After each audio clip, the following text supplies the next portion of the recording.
Good morning, everybody. Welcome to the big woods of Pennsylvania. This is my first time back here since the first day of archery season in Pennsylvania. First time back deep into the woods where I usually hunt the rut back in here. It's a long, super long walk to get back here from where I come in, but it was a year to the day that I killed my Pennsylvania buck. Last year I was sitting in a hickory tree about 15 yards from where this tree is. This is just a little bit better location for my wind right now. So I climbed up this tree, but Vern and I came in here about a month ago and did some scouting, hung up some hanging vines and put some trail cams up. So I'll take you back about a month ago to when we did that. Well, it's a Sunday morning and Vern and I came in here into the lease to get my rut spot all dialed in here. We've got a maple tree right here that worked out pretty good for where I want to hunt. I got a hanging vine scrape. This is an old logging road. This is actually right where I killed that buck in here last year. He's chasing a doe down this logging road, but had a couple encounters with really nice deer in here that one big 8-point that winded me a bunch of times I never got a shot at because I didn't have really shooting from this hickory tree over here behind me. So we moved a little bit and now I've got better shooting, and it was a perfect day to come in here and check these cameras. I had a bear rip the antenna off one. So it was a perfect day with this rain to come in here and fix all those cameras, get this set up and get out of here because all our scent will be washed away. Vern was on the trimming machine, did a good job. We're gonna get stuff packed up and head on out of here. Now I want to introduce you to some of the deer. You guys know about split brow. It's actually only a 3-year-old buck, which is incredible to think that this deer is as big as he is as a 3-year-old. You know, just imagine if this deer lives through this year, he's going to be an incredible deer next year as a 4.5-year-old. But if he comes by me, he's getting an arrow. Unfortunately, he's just a really nice deer. The other buck that we were extremely excited about this year was the buck that we called the Big 9. The Big 9 was a deer I had an encounter with the 1st of November up on the hill up here. He was a 3-year-old last year. Beautiful, heavy horn 9-point. Not very wide, but just real tall tines and a beautiful deer. And I actually, he was all over in here last year, and it was a deer we were extremely excited about this year. So this year rolls around. First couple weeks of October, you know, we weren't getting any pictures, wondering about him. All of a sudden our cameras exploded. He was everywhere in here. Got incredible daylight video of him on cell cam, and it was a situation where Vern and I were talking about it. It's like, man, let's just wait until it gets good. We don't want to go in there and blow that deer out of there. And you know, we wanted to wait until, you know, the rut essentially to hunt that deer, because he really was all over in here during the rut last year. And just so happened the neighbor was able to get that deer killed early before the rut even started. So huge congrats to the neighbor. He made a great shot on him, and it's really a once-in-a-lifetime buck for Pennsylvania, and it's really exciting to see deer get to that size right here in northwestern Pennsylvania. I think he said it scored like 160, and I believe it. I mean, it just had tons of tine length, really good heavy beams, a beautiful buck, as you guys can see on all our cell cam footage that we had of him. But, you know, I can't say congrats enough to the neighbor for letting that deer have it, a once-in-a-lifetime deer for Pennsylvania. I was sad that I never got to hunt it. We were really looking forward to getting in here and getting after that deer, but you know, that goes to say too, it kind of shows that when you're getting daylight pictures of a mature deer that you want to kill, go hunt that thing. Like, I wasn't in a, Vern and I, either of us were in a good situation to hunt that deer because we were still working at the time. You know, I take all of our vacation right now, so it wasn't very feasible for me to get done with work and then get in that woods to hunt that deer at that time. But you know, time and time again, you know, it goes back to the buck that I called Crabby at our upper farm. I was getting daylight pictures of him, and I thought, you know, Cliff, just be careful. You don't want to mess this up. Don't go in there and boot him out of there. He gets killed by a neighbor. If you have daylight pictures of that deer and it's in a place that you can access pretty easily, hunt it, because you know, it only comes around once a year, and if he's daylighting on your property, you have a chance at him. So it's another situation where kind of learned another lesson from this deer. If he's there and he's daylighting, hunt it. But an incredible deer. So that leads us on to the heavy 8 that I call from last year. So the heavy 8 was a deer that winded me 3 different times. I had him, in fact, right where we're sitting right now, I had him come and hit this scrape that's right here at about 30 yards. I couldn't get a shot at him because we had some brush in the way. He went up around me, I called him in, and winded me again. I had an encounter with him up on the hill as well, where I grunted and rattled, and he came in, and of course he went way downwind of me and circled to try to get wind, and he winded me. So 3 different encounters, and this is an old buck. I think last year he looked like he was 4.5 to me. This year he's pretty much the same size. He didn't hardly grow much from last year, but he was under this tree stand last night hitting this scrape right here. So that's exciting, knowing that he's right here close. So you have the split brow buck, you have the heavy 8, and then there's another 3-year-old in here that's a goofy rack buck. It's real heavy horn, just didn't grow right. I actually had an encounter with him in here last year. He walked right up about 25 yards from me, right up this ravine right here. He's a deer that I'd probably let have it if he came by. But other than that, those are the deer that, you know, we're after in here. At this time of the year too, anything could happen. You can have a hot doe bring a deer from 2 blocks away that you've never seen before, and that's what's so exciting about the rut. You know, you just got to get in the woods, and this is an exciting time for everybody, because you could have the worst deer hunting woods in the world. You could not put any effort into it. You could not plan any food plots. You cannot strategize whatsoever. You can go in there willy-nilly, climb a tree, and kill a 150-inch deer on any day. And that's what's like, that's the magic about the rut. Let's stop talking and keep our head on a swivel here. Thanks for joining me in the stand today, everybody. This is going to be a fun day.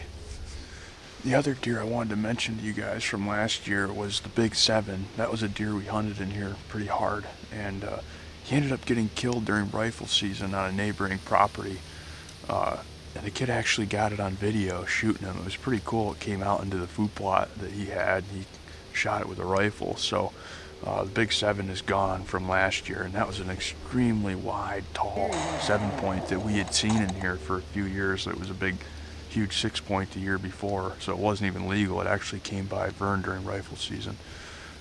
Finally last year he was legal, and he ended up getting killed a little ways away from here. So congrats to the hunter that took out the Big 7. I figured some of you guys would probably remember that deer from last year and wonder what had happened to him. No deer sightings yet this morning, but I bet you we'll see one shortly.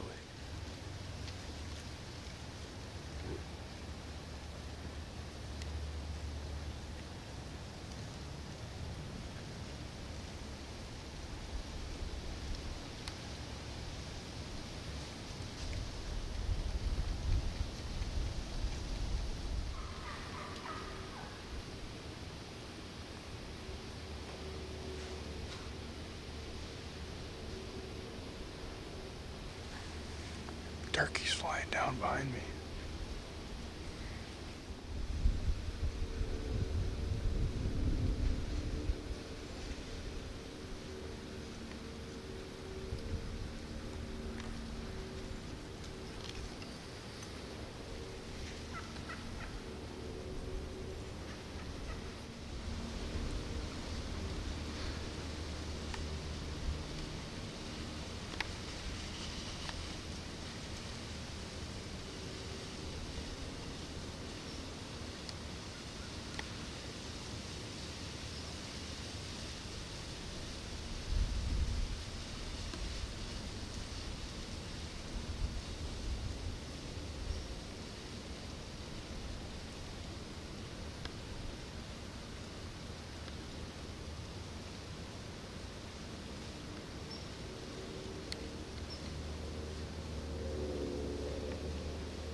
was just getting ready to eat my banana, and those turkeys actually worked down the hill, and there was one longbeard with all those hens. That was kind of odd for the fall to see a longbeard with a group of hens like that, but they never got close enough. It is actually turkey season. I think the November 2nd to the 9th in Pennsylvania, and I've got a Pennsylvania fall turkey tag, so if that longbeard got within 40 yards of me, he was going to get whacked if I could draw without him freaking out. But they worked off away from me, unfortunately. No deer sightings yet. We'll keep our eyes peeled.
Well, our first deer sighting was a little spike at 8:54.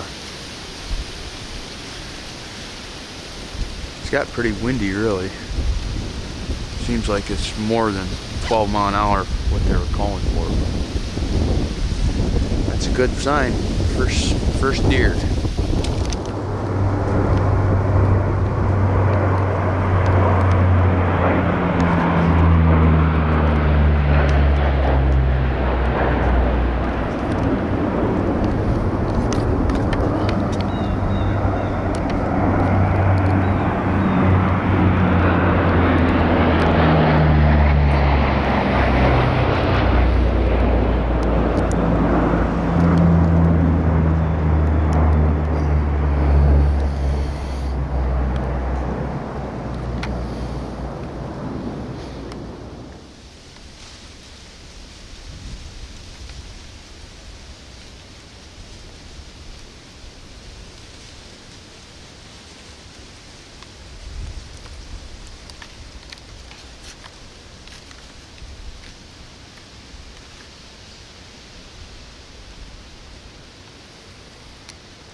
dead as can be. And then it's 10:43 in the morning. 4 C-130s flew right over the treetops here, and deer just started running everywhere. I saw 5 or 6 doe, and then there was one 4-point, big 4-point that was chasing a doe around in that group, and they just took off over there. Actually, I can still see them. So we're at 2 bucks now. I think there was like 6 does total there.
It's noon, and I just had either the biggest button buck ever come through or the tiniest 1.5-year-old spike ever come through. It actually was rubbing a tree out there and then came up here and freshened this hanging vine scrape that's right in front of me. Now it's walking off down the path, but I think it's time for lunch. So it's 12 o'clock and we've seen 3 bucks and 6 doe so far on the morning, which isn't bad. Oh, and 4 C-130s right at the tree tips, which actually I think got everything moving in here a little bit. Got a little turkey and cheese sandwich on homemade bread.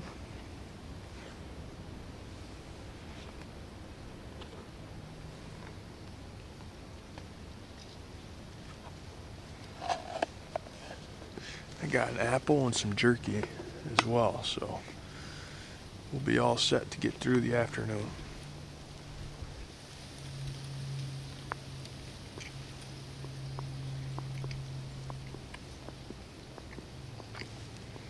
Well, it is now 3:30 in the afternoon, and I haven't seen a deer since noon, so it's been real slow in the early part of the afternoon. So, looking for things to pick up before dark, I'm hoping. We'll see.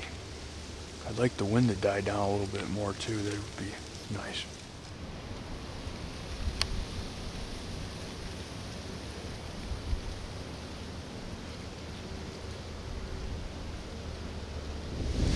Gotta reload my battery pack here. Used the whole thing up this morning. Don't worry, we got this one fully loaded. And just like that, we're gonna heat back up. This heated vest and coat combination is absolutely awesome. It makes it so I don't have to wear so many layers. If I wear a long sleeve shirt, my tied weave vest, and my coat, I can stay as warm as I need to. If it's really cold, I can heat the vest and the coat at the same time, but right now all I do is turn the heater on in the vest and stay perfectly warm that way. They're really nice. And the other thing about this coat is it's really quiet. It's made out of a fleece material, so when you draw your bow back and move, you know, you're not making any noise at all. Definitely would recommend it if anybody's interested in a new heated hunting coat.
Well, I think that's going to do it on our all-day sit here in the big woods of Pennsylvania. Ended up seeing a total of 7 doe and 3 little bucks. It was extremely slow from like noon all the way to 4 o'clock. Just nothing. But it was a heck of a lot better than being at work. I'll enjoy my vacation sitting out in the woods and being one with the trees. Certainly more comfortable sitting in the woods. We'll be back after tomorrow. I'm going to keep a close eye on my cell cams tonight, and that'll kind of dictate where I'm going to be in the morning. So we might be back here in Pennsylvania, or we might be on the farm. We'll just see what the cell cams tell us when we wake up in the morning. Either way, we'll be hunting. So appreciate everybody joining me, and we'll be back after them tomorrow. Have a good one.